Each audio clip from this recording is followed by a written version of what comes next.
Assalamualaikum warahmatullahi wabarakatuh. Selamat pagi, salam sejahtera untuk kita semua. Perkenalkan kami dari Paral B, sesi B1, Grup F.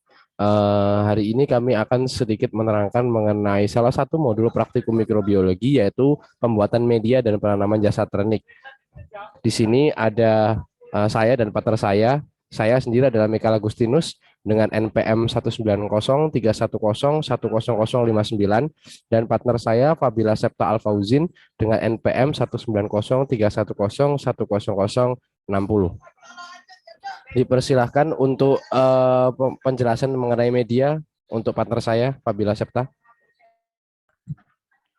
Ya, selanjutnya saya akan menerangkan apa itu media. Mikroorganisme ditumbuhkan dan dikembangkan pada suatu substrat yang disebut media. Nah, media adalah suatu substansi yang terdiri dari campuran zat-zat makanan atau nutrisi pertumbuhan dan perkembangbiakan jasad.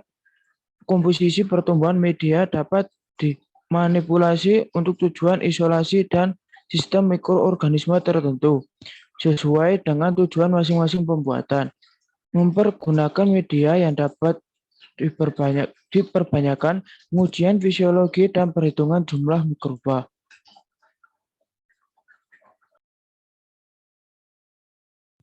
Baik, selanjutnya adalah jasad renik. Jasad renik itu apa sih? Jadi jasad hidup yang ukurannya kecil sering disebut sebagai mikroba atau mikroorganisme atau jasad renik.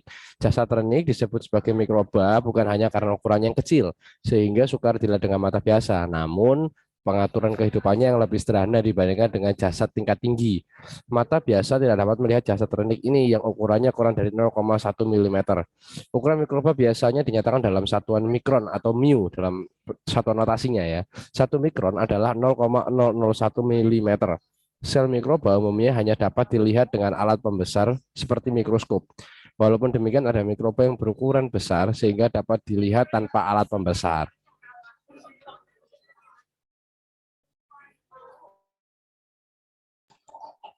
Nah, di media itu ada macam-macam media. Yang pertama itu berdasarkan susunan kimianya, yaitu ada media anorganik, media yang tersusun dari bahan-bahan anorganik. Lalu media organik, media yang tersusun dari bahan-bahan organik. Lalu ada media sintesis, media buatan dengan racikan tertentu, baik siap pakai maupun racikan sendiri. Lalu ada media non-sintetis, yaitu media alamiah. Misalnya media wortel, media kentang, dan lain-lain.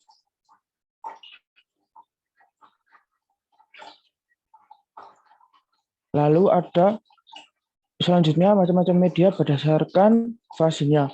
Media yang pertama media cair yaitu liquid medium, yaitu media berbentuk cair. Lalu ada media setengah padat yaitu semi solid medium. Lalu selanjutnya ada media padat yaitu media yang berbentuk padat atau beku. Nah, selanjutnya itu ada bahan pembuatan media. Yang pertama itu adalah nutrisi seperti protein, peptida, dan asam amino. Lalu ada energi, bahan yang dipakai adalah karbohidrat, dan yang banyak digunakan adalah glukosa. Lalu ada logam dan mineral. Logam dan mineral dapat dibagi menjadi makro, yaitu Na, K, klorida, kalsium, magnesium. Lalu ada mikrokomponen yaitu seng, mangan, dan lain-lain.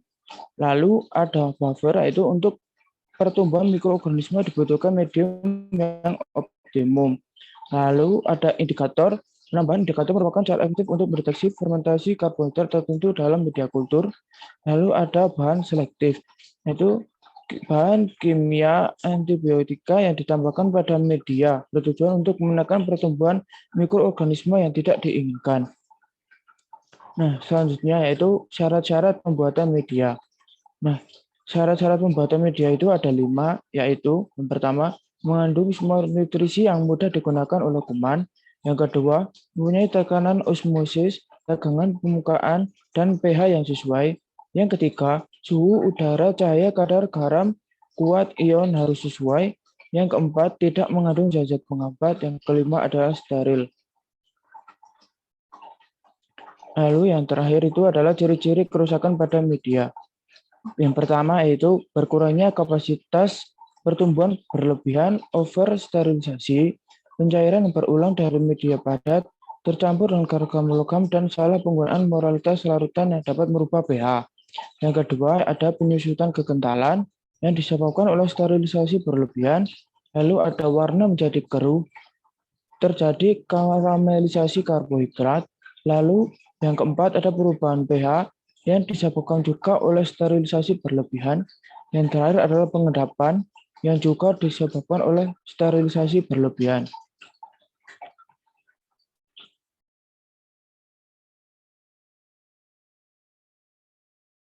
Baik, di sini akan saya melanjutkan penjelasan mengenai sekarang adalah penanaman jasa ternik. Jadi dalam penanaman jasa ternik ini kita bagi dalam 4 bahasan besar ya. Pertama ada kegunaan jasa ternik. Jadi kegunaan jasa ternik ini sendiri apa sih? Jasa ternik ini mempunyai kemampuan kuat dalam perombakan serta efisien dalam penguraian bahan substrat dengan waktu fermentasi yang pendek. Pertumbuhan jasa ternik ini mampu merombak karbohidrat yang akan menyebabkan terjadinya lingkaran jernih sekeliling koloni di mana pada saat dilakukan proses fermentasi, jasa ternik ini sangat memiliki fungsi untuk merombak protein dan lemak yang menyebabkan lingkungannya ini berubah menjadi zat lain. Kemudian ada yang namanya inokulasi dan inkubasi. Jadi inokulasi inkubasi ini apa? Jadi kalau inokulasi ini adalah penanaman bakteri atau bisa disebut tiga inokulasi adalah pekerjaan memindahkan bakteri dari medium yang lama ke medium yang baru dengan tingkat ketelitian yang sangat tinggi. Inokulasi dilakukan dalam kondisi yang aseptik alias tidak ada kontaminan alias steril juga pada medium maupun pengerjaannya. Sedangkan inkubasi sendiri itu adalah masa antara inokulasi atau infeksi sampai pertumbuhan koloni yang karakteristik atau sampai terjadinya gejala penyakit yang khas yang ditimbulkan oleh jasa ternik yang patogen. Jadi seperti itu. Kemudian ada metode inokulasi jasa ternik. Jadi ada metode inokulasi dari jasa ternik ada beberapa macam ya. Ada 3 macam. Yang pertama ada split plate method, yang kedua ada strict plate method, yang ketiga adalah pour plate method.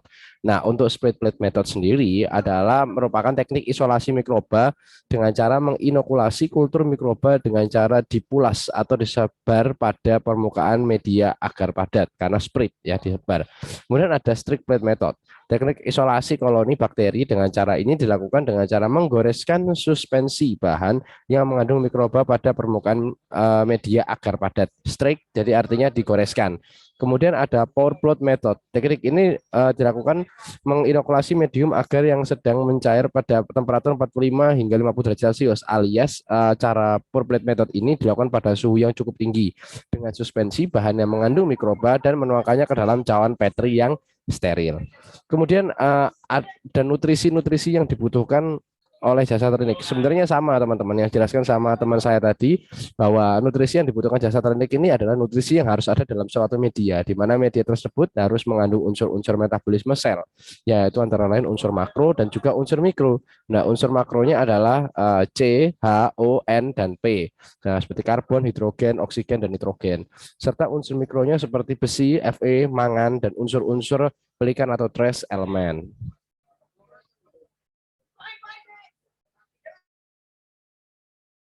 Nah, selanjutnya adalah faktor-faktor yang mempengaruhi, yaitu ada 5. Yang pertama adalah nutrisi, karena nutrisi ini sangat dibutuhkan untuk membentuk energi dan untuk menyusun komponen-komponen sel dari mikroba itu sendiri.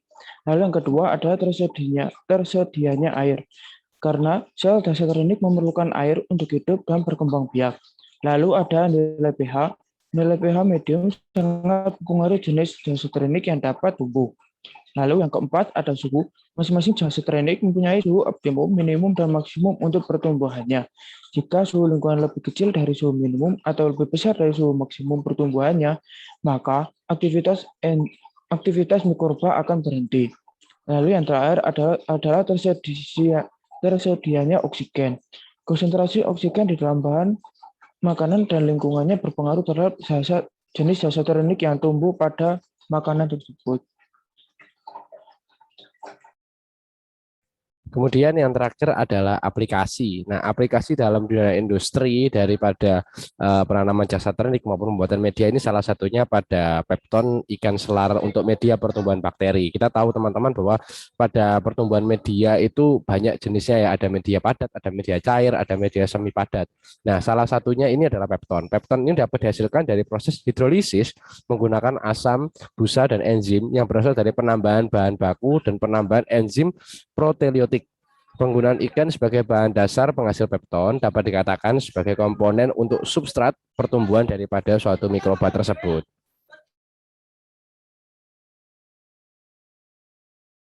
Demikian presentasi yang bisa kami jelaskan. Kurang lebihnya kami mohon maaf.